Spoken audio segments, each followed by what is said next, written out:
Doughnut അല്ലേടി, ഇത് കുബൂസിനുള്ള മാവാണ്. നമുക്കൊരു SS-ന്റെ ബ്രോസ്റ്റ് മിക്സ് കിട്ടിയിട്ടില്ലേ, അത് വെച്ചിട്ട് നമുക്ക് ബ്രോസ്റ്റ് ഉണ്ടാക്കണം. അപ്പൊ അതിന് വേണ്ടിയിട്ട് കുറച്ച് കുബൂസ് ഉണ്ടാക്കാം കേട്ടോ. ഹായ്, അപ്പോൾ ഇന്നത്തെ നമ്മുടെ വീഡിയോ ഒരു ചെറിയ സ്നാക്ക് റെസിപ്പിയും അതുപോലെ ചെറിയൊരു ഔട്ടിങ്ങിന്റെ വീഡിയോ ആണ് കേട്ടോ. അപ്പൊ എല്ലാവരും അതൊന്ന് കണ്ടിട്ട് വരി. എനിക്ക് വേറെ കുറച്ച് പരിപാടികളും കൂടെ ഉണ്ട്.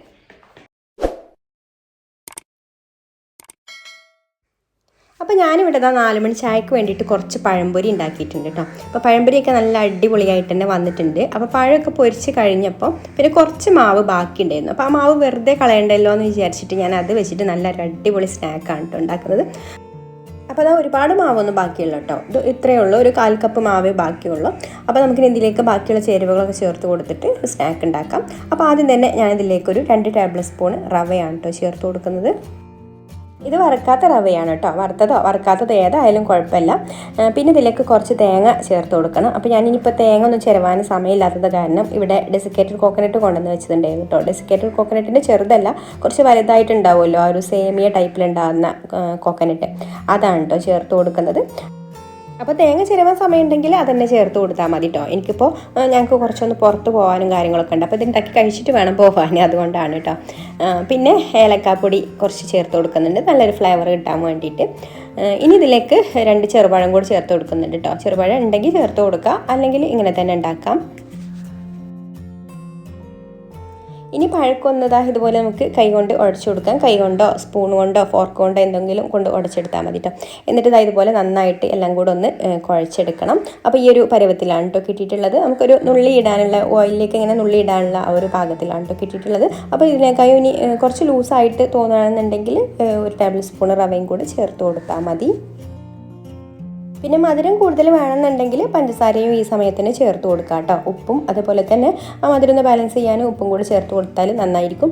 ഞാനിപ്പോൾ ഇവിടെ പഴംപൊരിയുടെ മാവിൽ അത്യാവശ്യം തന്നെ മധുരം ഇട്ടിട്ടുണ്ടായിരുന്നു. അപ്പോൾ അതിലേക്ക് ഇനി വേറെ മധുരമൊന്നും ചേർത്ത് കൊടുക്കുന്നില്ല. പിന്നെ പഴം ഉണ്ടല്ലോ, അപ്പോൾ പഴമൊക്കെ ഫുള്ളായിട്ടൊന്ന് ഉടഞ്ഞ് വരുമ്പോൾ കുറച്ചൊരു ലൂസായിട്ട് മാവ് തോന്നും. അങ്ങനെയാണെന്നുണ്ടെങ്കിൽ 1 ടേബിൾ സ്പൂൺ റവയും കൂടി ചേർത്ത് കൊടുക്കുക കേട്ടോ. ഞാനിവിടെ 1 ടേബിൾ സ്പൂൺ കൂടെ റവ ചേർത്ത് കൊടുത്തിട്ട് ഒന്ന് മിക്സ് ചെയ്തെടുക്കുന്നുണ്ട്. ഇനി നമുക്കിത് പൊരിച്ചെടുക്കാം കേട്ടോ. അപ്പോൾ എണ്ണ നന്നായിട്ട് ചൂടായി വന്നിട്ടുണ്ട്. ഇനി നമുക്ക് കുറേശ്ശെ ഇതിലേക്ക് ഇട്ട് കൊടുക്കാം. ഒരുപാട് വലുതാക്കണ്ട കേട്ടോ. ചെറിയ ചെറിയ സ്നാക്കായിട്ടാണ് ഇത് കഴിക്കാൻ ഏറ്റവും ടേസ്റ്റ് ഉണ്ടാവുക.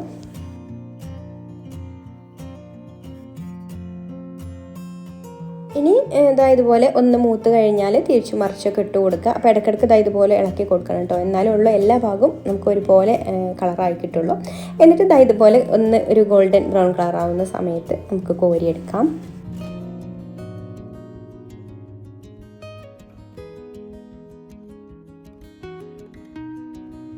പൊരിച്ച് കഴിഞ്ഞപ്പോൾ പഴംപൊരിനേക്കാളും കൂടുതലായിട്ട് എല്ലാവർക്കും ഇഷ്ടപ്പെട്ടത് ഇതാണ് കേട്ടോ. ഉടായിപ്പാണെങ്കിലും കൂടിയിട്ട് നല്ല അടിപൊളിയായിട്ട് തന്നെ വന്നിട്ടുണ്ട്.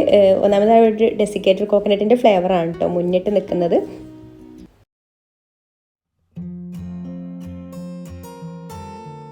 അങ്ങനെ ചായ കുടിയും പാത്രം കഴുകലും പിന്നെ ചെടി നനയ്ക്കലും അങ്ങനെ വൈകുന്നേരത്തെ കുറച്ച് കലാപരിപാടികളൊക്കെ ഉണ്ടല്ലോ, അതൊക്കെ കഴിഞ്ഞതിന് ശേഷം പിന്നെ ഒരു 6-6:30 ആയപ്പോഴാണ് കേട്ടോ ഞങ്ങൾ പുറത്തുനിന്ന് ഇറങ്ങിയത്. ഇപ്പോൾ മഞ്ചേരിയിലാണ് കേട്ടോ ഉള്ളത്. അപ്പോൾ മഞ്ചേരി എത്തിയിട്ടുണ്ട്. അപ്പോൾ മോന് തൊട്ടടുത്ത ദിവസം ട്യൂഷൻ സെൻറ്ററിൽ നിന്ന് ടൂറ് പോകുന്നുണ്ട് കേട്ടോ. അപ്പോൾ അതിന് പോകാൻ വേണ്ടിയിട്ട് അവന് ഷൂ വേണം, ബാഗ് വേണം എന്നൊക്കെ പറഞ്ഞിട്ട് പോകുന്നതാണ്. അപ്പോൾ ഞങ്ങൾ മഞ്ചേരി വുഡ്ലാൻഡ് പറഞ്ഞിട്ടുള്ള ഷോപ്പിലാണ് കേട്ടോ ഉള്ളത്. അങ്ങനെ തിരഞ്ഞ് അവസാനം ഒരു ഷൂ കിട്ടിയിട്ടുണ്ട് കേട്ടോ. അവന് കാല് കുറച്ച് വലിയ സൈസ് ആയതുകൊണ്ട് ഒരുപാട് ഷൂ ഇട്ട് നോക്കിയിട്ട് വേണം വാങ്ങാൻ. അപ്പോൾ ഇത് ഇട്ട് നോക്കുമ്പോൾ നല്ല കറക്റ്റാണ്. അപ്പോൾ 2 ഷൂ ഇട്ട് നോക്കി നടന്നാലല്ലേ അറിയാൻ പറ്റുള്ളൂ. അപ്പോൾ ഇത് കറക്റ്റാണ് കേട്ടോ. അപ്പോൾ ഇതാണ് എടുത്തിട്ടുള്ളത്. അവന് ഇഷ്ടപ്പെട്ട ഒരു കളറുമാണ്. അപ്പോൾ ഇവിടെ ഒരുപാട് നല്ല ഷൂവും ചെരുപ്പും ഒക്കെ ഉണ്ട്. കുറച്ച് സാധനങ്ങളെ ഉണ്ടാവുള്ളൂ കേട്ടോ. ഇവിടെ ബ്രാൻഡഡ് സാധനം ആയതുകൊണ്ട് കുറച്ച് സാധനങ്ങളെ അവരുടെ ആ ഒരു വുഡ്ലാൻഡിൻ്റെ കമ്പനി സാധനങ്ങളേ ഉള്ളൂ. എല്ലാം നല്ല സാധനമായിരിക്കും, പക്ഷെ നല്ല റേറ്റാണ് കേട്ടോ. അപ്പോൾ പിന്നെ ഇവിടുന്ന് ഈ ഒരു ഷൂ മാത്രമേ വാങ്ങിയിട്ടുള്ളൂ. പിന്നെ ഇവിടെ തന്നെയുള്ള വേറൊരു ഷോപ്പിൽ നിന്ന് ഒരു ബാഗും വാങ്ങി. പിന്നെ കൂടുതലായിട്ട് ഷോപ്പിങ്ങിനൊന്നും നിന്നിട്ടില്ല കേട്ടോ. കാരണം സമയമില്ല. 10 മണിയാകുമ്പോൾ തന്നെ കടകളൊക്കെ അടക്കുമല്ലോ.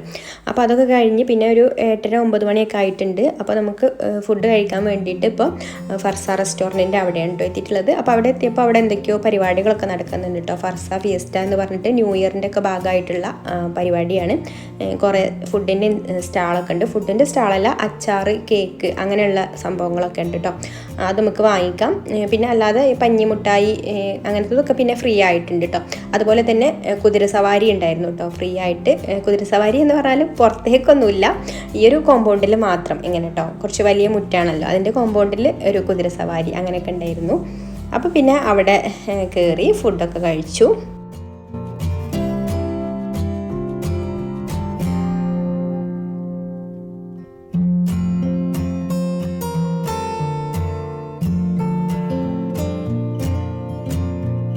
മക്കൾക്ക് സാധാരണത്തെ പോലെയല്ലായിരുന്നു കേട്ടോ ഇന്ന്. അവിടെ പുറത്ത് ഈ ഒരു സംഭവങ്ങളൊക്കെ കണ്ടപ്പോൾ ഫുഡ് കഴിച്ച് കഴിയാൻ ഭയങ്കര ധൃതിയായിരുന്നു. പിന്നെ അപ്പോൾ ഒരാൾക്ക് പഞ്ഞിമുട്ടായി കണ്ടിട്ടും ഒരാൾക്ക് കുതിരപ്പുറത്ത് കയറാനും കേട്ടോ. മോൾക്ക് അത്ര വലിയ കുതിരപ്പുറത്ത് കയറാനുള്ള ഇൻട്രസ്റ്റ് ഒന്നുമില്ല, പക്ഷെ മോന് ഇങ്ങനെ പെറ്റ്സിൻ്റെ ഒക്കെ ഭയങ്കര ഒരു ക്രൈസാണ് കേട്ടോ. ഈ പഞ്ചസാരയിൽ കളറൊന്നും ചേർക്കാത്തത് കാരണം നല്ല വൈറ്റ് കളറിലുള്ള പഞ്ഞിമിഠായി തന്നെയാണ് കേട്ടോ. മറ്റേത് നമ്മൾ ചില മാളിലൊക്കെ കണ്ടിട്ടുണ്ടാവുമല്ലോ, റോസ് കളറിലുള്ള പഞ്ചസാരയിൽ റോസ് കളറും കൂടി ചേർത്തിട്ട് റോസ് കളറിലുള്ള പഞ്ഞിമിഠായി ആയി വരുന്നത്. ഇത് കാണാനൊരു പ്രത്യേക ഭംഗിയാൽ ഇങ്ങനെ ഈ ഒരു പഞ്ചസാര ഇങ്ങനെ ഓരോ കാറ്റ് പോലെ പാറി വരുന്നത് ഇങ്ങനെ കാണാൻ ഇവക്ക് തൃപ്തിയായിട്ടുണ്ട് കേട്ടോ പഞ്ഞിമിഠായി കിട്ടിയപ്പോൾ.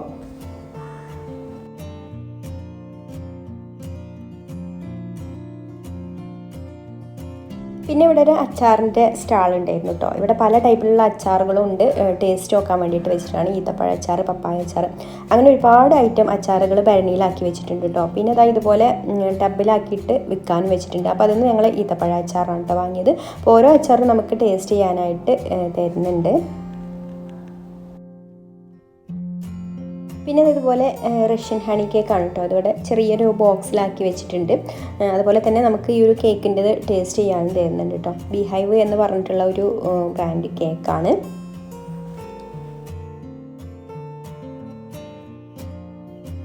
പിന്നെ കുതിരപ്പുറത്തൊക്കെ ഓരോരുത്തരായിട്ട് ഇങ്ങനെ പോകുന്നുണ്ട് കേട്ടോ. അപ്പോൾ മോന് ഇതിനോടൊക്കെ ഭയങ്കര ഒരു കമ്പുള്ള ആളാണ്. അപ്പോൾ അവന് കുതിരപ്പുറത്ത് കയറാൻ വേണ്ടിയിട്ട് പോവാണ്. കുതിരപ്പുറത്ത് കയറാൻ സ്റ്റൂളൊക്കെ ഉണ്ട് കേട്ടോ. കുറേ ദൂരമൊന്നും പോവില്ല, ഈ ഒരു മുറ്റത്ത് ഇങ്ങനെ ഒന്ന് റൗണ്ട് ചെയ്യുക, അത്രയേ ഉള്ളൂ.